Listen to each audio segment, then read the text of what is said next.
Standing together in grief. Another young life lost to violence in Northern Ireland. A family and partner devastated. And it's left me without the love of my life, the woman I was planning to grow old with. We are all poor for the loss of Lyra. Our hopes and dreams and all of her amazing potential was snuffed out by a single barbaric act. This cannot stand. Lyra's death must not be in vain, because her life was a shining light in everyone else's life, and her legacy will live on in the light that she's left behind. Thank you. Lyra McKee was an acclaimed journalist, author and activist for the LGBT community. The Police Service of Northern Ireland released this footage of McKee shortly before she was gunned down on Thursday night. The 29-year-old was reporting on unrest in the city of Derry. The CCTV footage also shows the alleged gunman. The police have described the killing as a suspected terrorist incident linked to dissident Irish Republicans, the new IRA, and appealed for witnesses to come forward.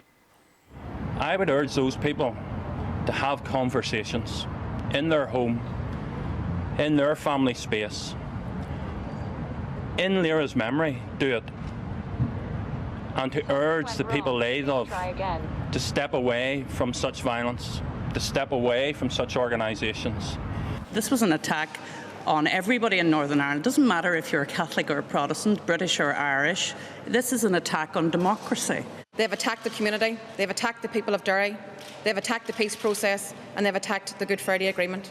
Despite the tireless work of people in Northern Ireland to build a brighter future together, the killing of Lyra McKee has highlighted that peace here remains fragile.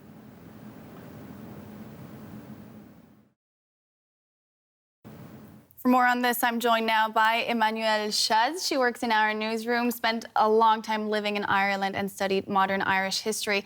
Emmanuelle, today 2 teenagers were arrested in connection with the murder of Lyra McKee. What do we know about what happened that night? Well, first off, I want to say that in Londonderry, those tensions are not uncommon, especially around that time of the year.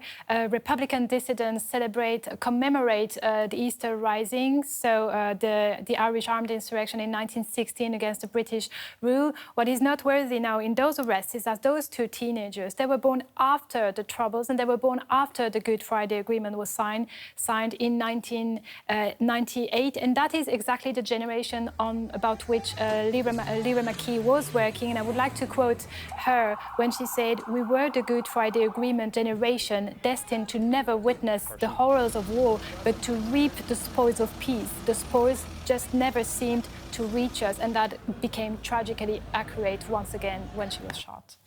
Indeed. Lyra McKee was a rising star of investigative journalism in Northern Ireland. Tell us a bit more about her work. She was a rising star in Irish journalism in general. She rose to prominence in 2015 with a blog post she wrote in the form of a letter to her 14-year-old self struggling with her homosexuality, and she was trying to empower the LGBT community. She also gave a TED talk on the subject, and she was an investigative journalist who was working tirelessly on the Troubles, and especially on murders linked to the Troubles and on disappearances, unsolved disappearances, and that's what her work was about. Northern Ireland has been at the heart of many talks since the Brexit referendum. Has Brexit played any role in the flaring up of tensions there?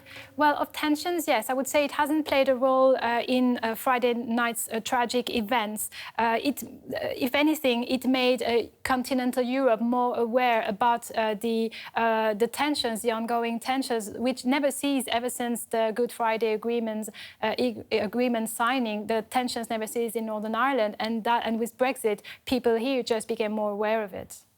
Emmanuelle Shaz, thank you very much.